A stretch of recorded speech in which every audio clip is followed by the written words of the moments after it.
Good morning. Welcome to the Holston Valley Unitarian Universalist Church. I am Noelle Marshall, current president of HVUC, and my pronouns are she and her. I'm so happy to be with you today. It's a little snowy, and so wish we could have been in person, but that is not what Mother Nature dictated. We will begin our time together with the hymn, Come, Come, Whoever You Are. Come, come, whoever you are, wanderer, worshipper, lover of leaving, ours is no caravan of despair. Come, yet again come. Come, come, whoever you are, wanderer, worshipper, lover of leaving, ours is no caravan of despair. Come, yet again come. Welcome to Social Justice Sunday. There are so many heartbreaking situations on our planet that have made it very difficult for our community to select one topic to bring to the light. After much deliberation, we selected immigration, as it represents one of the core tenets of our UUU principles. The first principle, the inherent worth and dignity of every person. Historically, we are a nation of immigrants, but it seems many have forgotten our roots. For this service, I couldn't help but connect the plight of immigrants to our own family. In 1990, Bob and I became emergency foster care parents. That commitment brought two sisters who walked across the Arizona desert with paid coyotes twice and into our hearts. We have many assumptions about them. For example, they would be Catholics, being from Honduras. No, Jehovah's Witness. They would speak English. No, they only spoke a teeny bit of English. They would appreciate that they had landed in such a loving home. How could they possibly trust us? To be honest, we were not prepared to deal with the level of trauma that they had endured and its resultant behaviors. These children were farmed out as workers at the age of 5 and endured all kinds of forms of abuse, including abuse that resulted in physical, psychological damage, incest, and pregnancy. But one thing was certain. The girls did not smoke, did not drink, didn't want to join teen groups. They wanted to learn English, learn math, learn science, learn how to operate a toilet. Yes, they never had running water or indoor plumbing. I was told by the social worker that they would be going to our elementary school. I was surprised. They aren't citizens, yet they are letting them go to our schools? We have special ESL classes for them? Honestly, yes, I was perplexed that non-citizens had access to our educational system. Blessedly, I have an older sister who wisely counseled me. She reminded me that I had one job and one job only. It was to love these girls. Love enlightened me. And now, 35 years later, we reminisce with our girls about those early years and still learn from each other as we continue to love each other forward. Thank you for coming today and learning more about the plight of immigrants, our immigrant neighbors. You'll learn about those that defend them and those that are taking positive action to enlighten others with love. Good morning. I'm Alesha. My pronouns are she and her, and I'm going to read a poem called Welcoming a Stranger by Julian Jamaica Soto and Tracy Bleakney. A child journeys far from home, fearful and brave, in need of safe harbor. Guided by this chalice, may we seek to understand the causes of flight. Like the comfort of a candle flickering in a window of darkness, let us welcome this child into our home with warmth, nourishment, and love. Would we not want the same for our own child, lost and alone in a strange land? On this note, we're going to invite Katie to come up to help us with our chalice lighting. Katie is a fourth grade student at Lake Ridge Elementary. She loves all things theater and is currently rehearsing as Thomas O'Malley, the alley cat in Aristocats at Jonesboro Repertory Theater. As Katie lights this chalice, I'm also going to light a second candle to honor Black HIV and AIDS Awareness Day, which will be this week. That honors the disproportionate impact that the HIV and AIDS crisis had on the Black community and encourages increased education, testing, prevention, and treatment.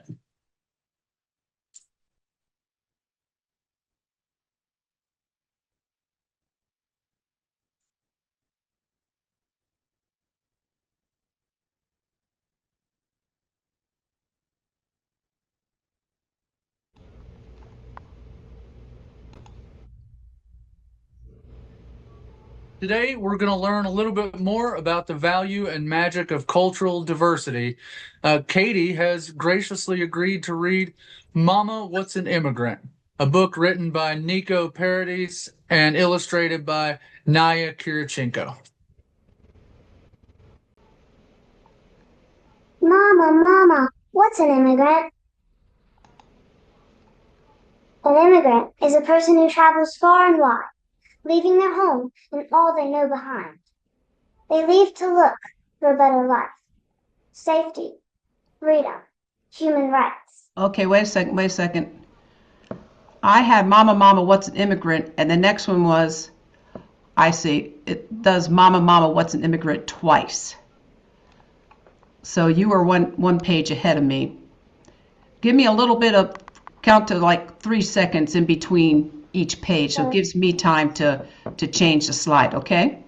All right. So, so we have this one, and don't start talking until I get to the next slide, okay? All right. You're doing great. Okay, here we go. Mama, what's an immigrant? An immigrant is a person who travels far and wide, leaving their home and all they know behind. They leave to look for a better life, safety, freedom, human rights. Some immigrants are excited, some are scared. Some leave suddenly, no time to prepare. Many immigrants leave with their whole family in tow, but there are others who must journey all alone. Immigrants travel by plane, train, or foot. They journey through all weather, rain, snow, and soot. Some leave when they're adults. Some are still very small. For immigrants, you see, there's no one-size-fits-all. Mama, are we immigrants? Because we live on native land, an immigrant is what you are, and I am. Our ancestors came from far and wide, leaving their home and all they knew behind. They came to look for a better life, safety, freedom, human rights. This world is here for us all to share, which is why, my darling, we must all care. We must accept new friends with open arms, offering them this country's safety, assistance, and charms. And in return, I'm willing to bet that they give us will be better yet. New foods to try and songs to sing, culture and diversity. It's time to build bridges instead of walls. This earth is for everyone, after all. Kindness, compassion, and love, my dear, are far more powerful than hate and fear. So let us celebrate our new neighbors and friends, and to them we will say hello and welcome, immigrants.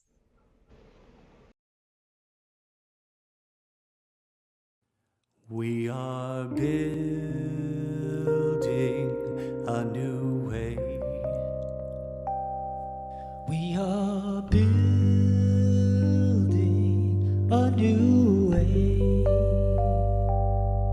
We are building a new way, feeling stronger every day. We are building a new way. We can feed our every need. Every need. We can feed our every need. every need. We can feed our every need. Start with love, that is the seed. We can feed our every need. Peace and freedom is our cry. Peace and freedom is our cry. Peace and freedom is our cry. Without these, our world will die. Peace and freedom is our cry.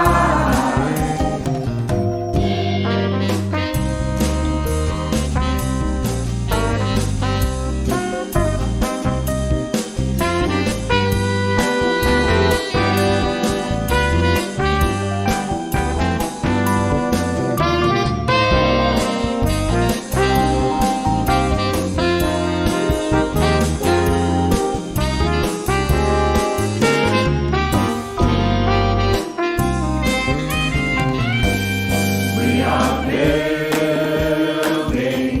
a new way. We are building a new way. We are building a new way. We are building a new way, feeling stronger every day. We are building a new way, a new way, a new way, a new way.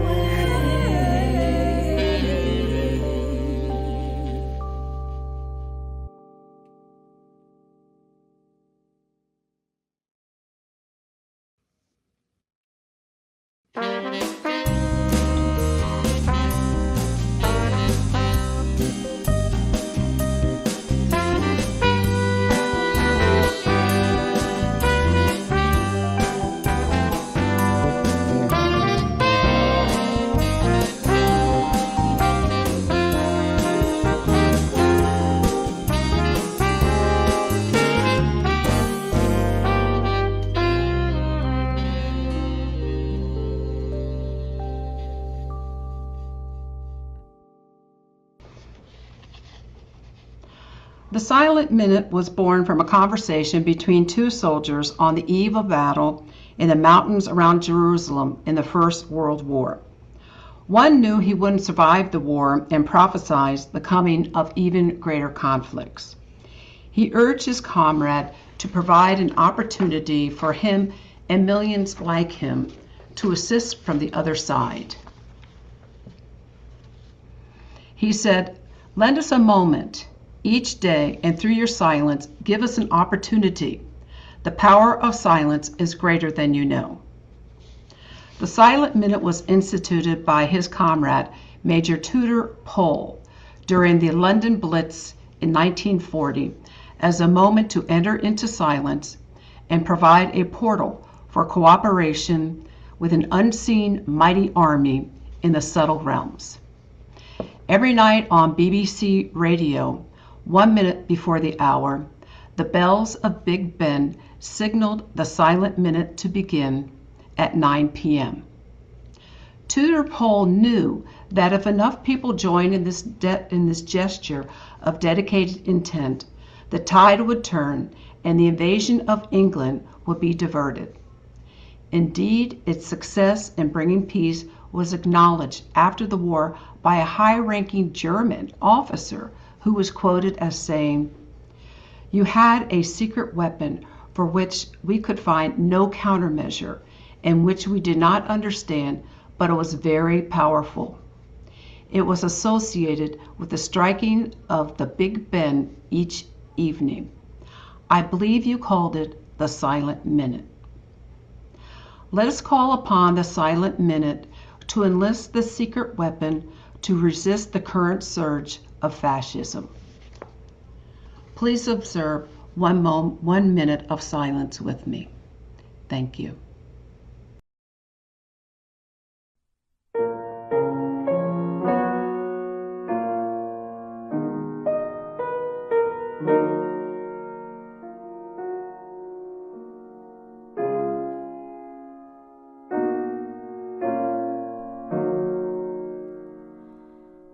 May I be filled with loving kindness. May I be well. May I be filled with loving kindness. May I be well. May I be peaceful and at ease. May I be whole. May you be filled with loving kindness. May you be well. May you be filled with loving kindness. May you be well. May you be peaceful and at ease. May you be whole. May we be filled with loving kindness. May we be well. May we be filled with loving kindness. May we be well. May we be peaceful and at ease. May we be whole. Oh, may we be whole.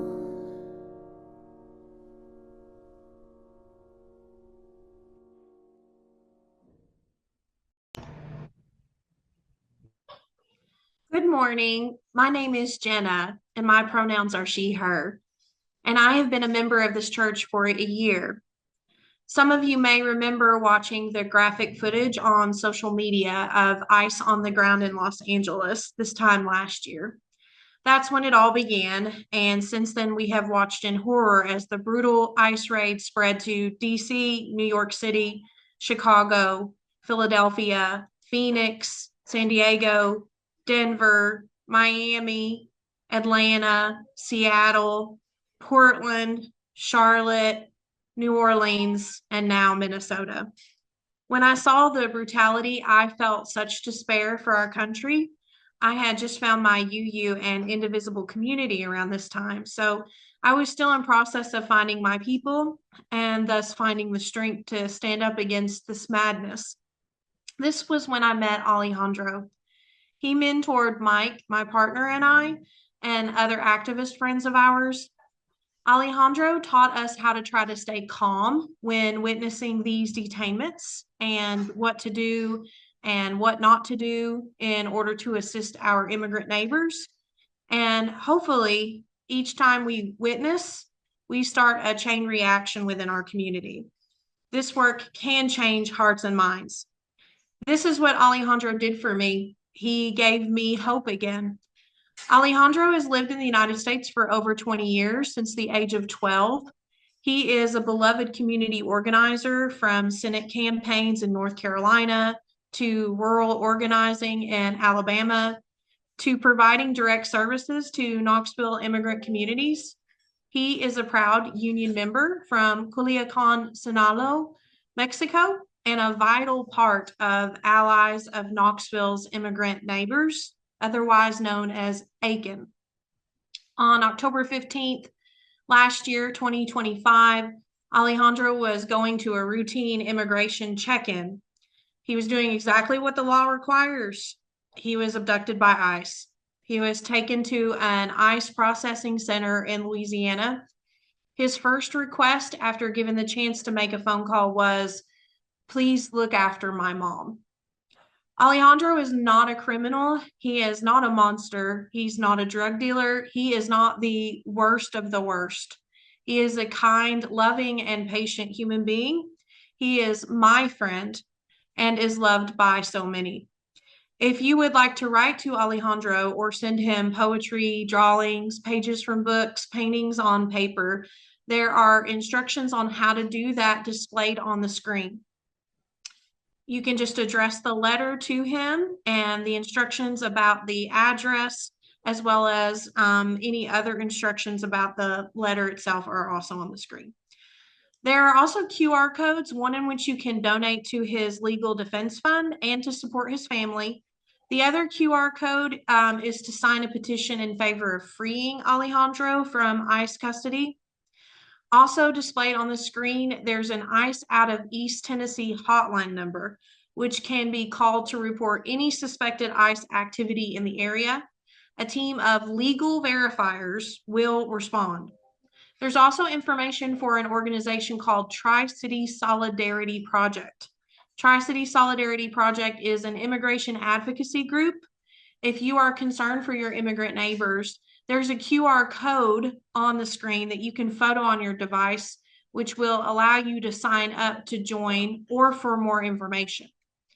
There's also a separate QR code with our comprehensive resource guide with food pantries, which covers hundreds of miles from Northeast Tennessee and Southwest Virginia. I encourage you to get involved with Tri-City Solidarity Project. This would include learning more about 287G, which is the contract that our local sheriff's departments and Tennessee Highway Patrol have signed with ICE to become deputized and operate as ICE agents. This would include learning ways to protect immigrant children's right to public education by attending school board meetings. This is to prevent the Tennessee General Assembly from passing legislation, which right now they're trying to do, to deny immigrant children enrollment into Tennessee public schools. This is unconstitutional. It defies the U.S. Supreme Court decision Plyler v. Doe from the 1980s, but they're still trying to do it. The next Public School Strong Zoom training is located on the screen if you would like to attend that, to become a part of that team. Tri-City Solidarity Project would also include learning about joining ICE monitoring groups and being trained to witness a detainment by ICE, or whistle brigades like you might be seeing on social media. Please don't forget that each one of you has the power to make positive change to help your immigrant neighbors. Thank you.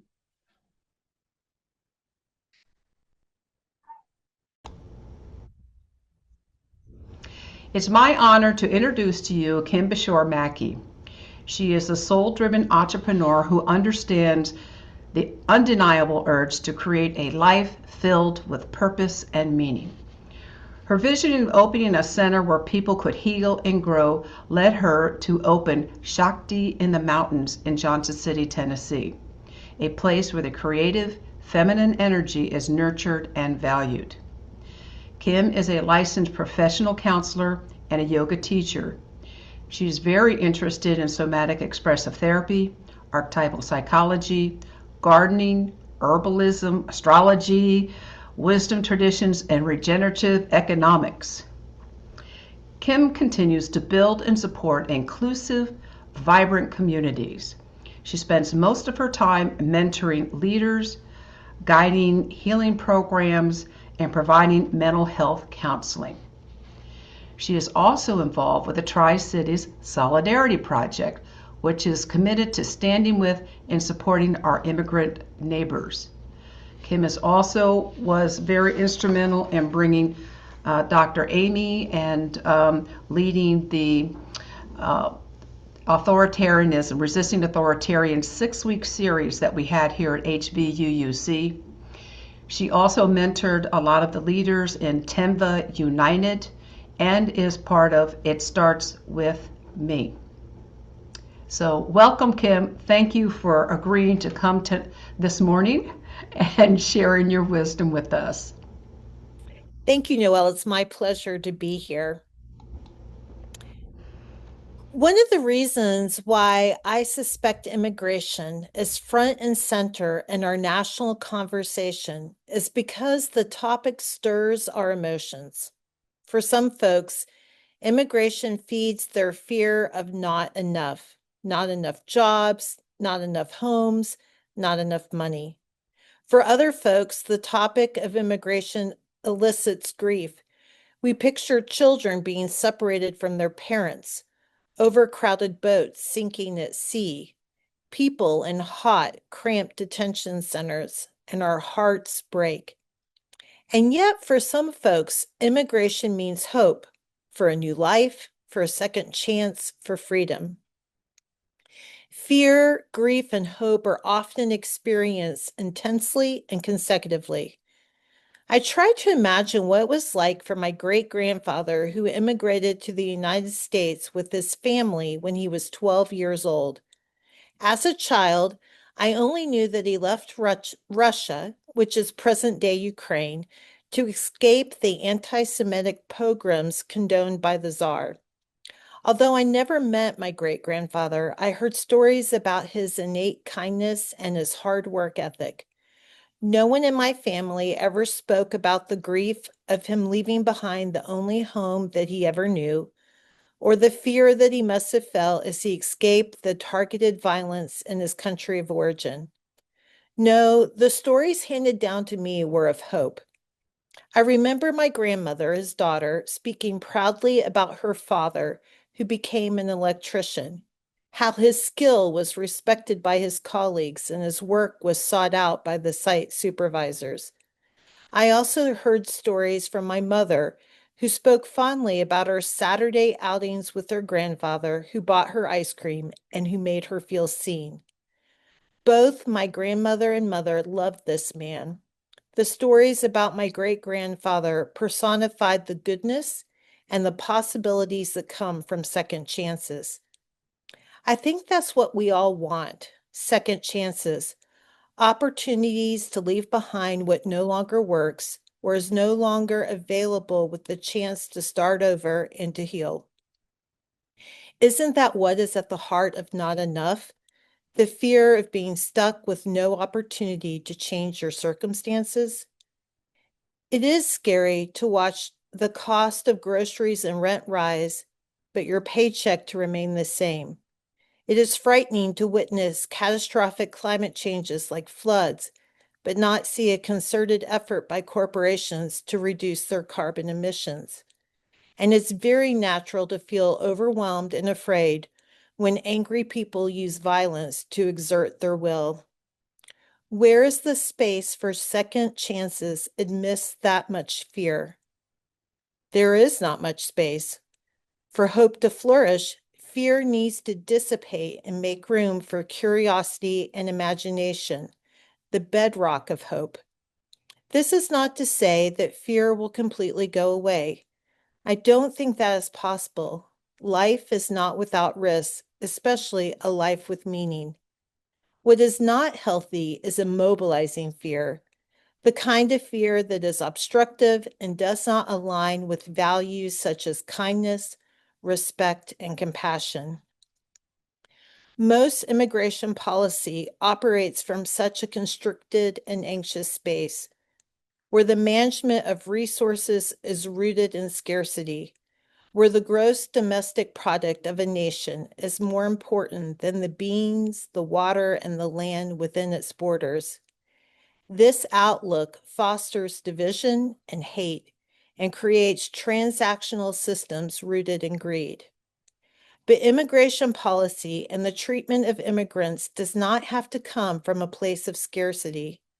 Instead, we can address the worldwide immigration issue of resource management and sustainability with love. Love is the opposite of not enough. Love is regeneration. The more you feel it and express it, the more love grows. Love is at the root of gratitude and generosity and reciprocity, the pillars of gift economy, a system which approaches resources of any kind as an opportunity to see the interconnection among all living things and subsequently transform present circumstances. Do you know the primary reasons why people leave their homeland? Do you know why people cross deserts and oceans, grieve the loss of culture and family, and face scary unknowns? They do so because they are persecuted for their religion, or because they live in a war zone, or because their way of life was destroyed by a natural disaster, or because they are starving with no hope of growing food. People leave what is familiar in order to survive, to give their children and grandchildren a better future. Love acknowledges the reasons for immigration and meets the need. Love recognizes that everything is interconnected, that our impact reaches beyond borders, and we are accountable for our actions. Love knows that you cannot prioritize shareholder dividends at the expense of climate or people. Love trusts that there is enough for everyone, and all we have to do is share. I invite you to look for solutions based in love and to seek love when you feel afraid. This practice takes courage and is not meant to be done in isolation. But I think that you already know that, or you wouldn't be involved in this community. Every interaction that I have had with this community gives me hope. Your willingness to address tough issues, the way you open your doors and support new experiences, the kindness that you show to one another. All of these actions and more demonstrate love. I like to think that if my great-grandfather immigrated today, that he would meet people like you, people who are not afraid to share and to express love, who would welcome a scared 12-year-old boy and give him hope. Thank you for inviting me to be a part of your community. I look forward to practicing love with you. We extinguish this flame, but we keep its light in our hearts with its message of love and justice, taking it outside these walls to the world we live in until we're together again.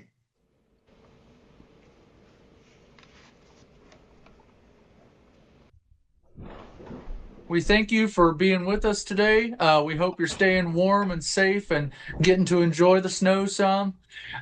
We have some general announcements about happenings in the church on some slides. And I wanted to mention specifically next Sunday, we'll be having our regular second Sunday potluck, but this time it will be a chili cook-off. If you make a good chili and you want to enter in the chili cook-off, just email potluck@hbuc.org. There will also be the metaphysics group meeting in the sanctuary and the Path to Membership class in the Fred Ballroom. You can learn more about the many opportunities for fellowship, justice work, and working together by visiting our website, hbuc.org, and checking out our news and events sections. Our final song for today will be Standing on the Side of Love. Thank you for being with us.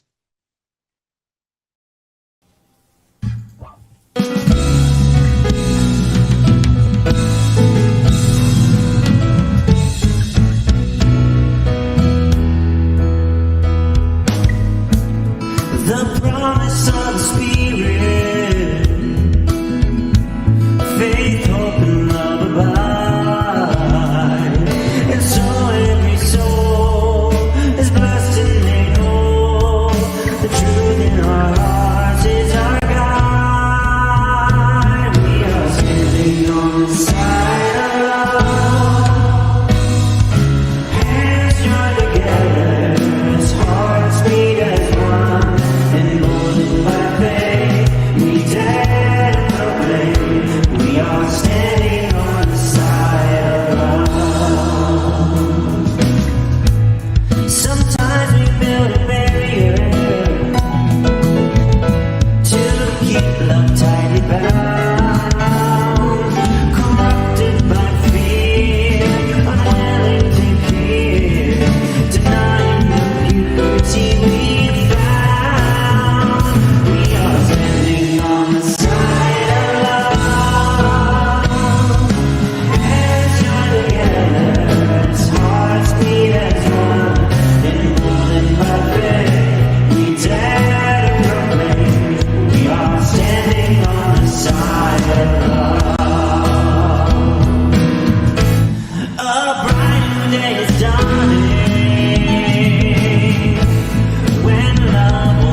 Because our congregation is located in one of the poorest areas in the richest nation of the world, We we charge charge you you to to engage. engage.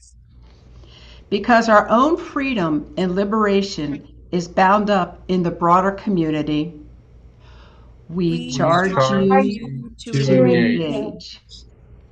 Because there is so much to learn by walking with the diverse peoples of Appalachia, We we charge charge you you to engage. engage. Because to ensure that all life is valued, we must take a stand for those lives that are dismissed and marginalized today. We We charge you charge you to to engage. engage. Because this is a country of immigrants. We We charge charge you you to to engage. engage. Because you are blessed with many resources. Your building, this building, your talents, your money, your love. We We charge charge you you to to engage. engage. Because this beautiful world is aching, and we know you do not wish to stand silently on the sidelines. We charge We you charge you to to engage. engage. May you engage in the work of building beloved community and sustainability with love.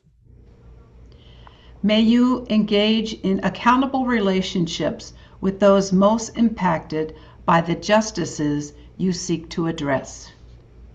May you engage with humility, passion, love, and determination.